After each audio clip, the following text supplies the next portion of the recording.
Mr. Ngo, Attorney General Barr has stated that some of the rioting and violence we've been seeing lately was because extremist groups hijacked some of these protests.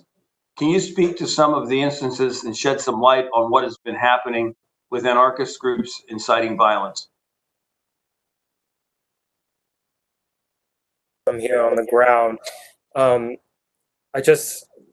I would like to bring your attention to this manual that I received from that so-called autonomous zone in Seattle. When I was there, there was a lot of radical anarchist Antifa literature that was being disseminated like candy, booklets and manuals. This one in particular provides instructions on how to use crowds, quote, crowds of ordinary everyday people is our first line of defense against a police attack.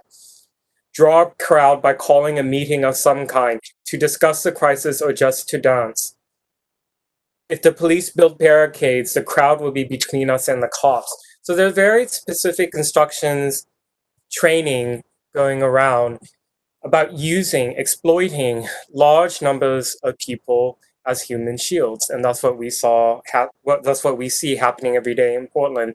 So, for example, last week when they barricaded the North Police Precinct and set it on fire, you know what people in the crowd were shouting at the same time that they were doing this? Peaceful protest. So there's a lot of misinformation and propaganda going out there, particularly from, in my view, biased journalists and many media crews on the ground in these situations because it's so dangerous.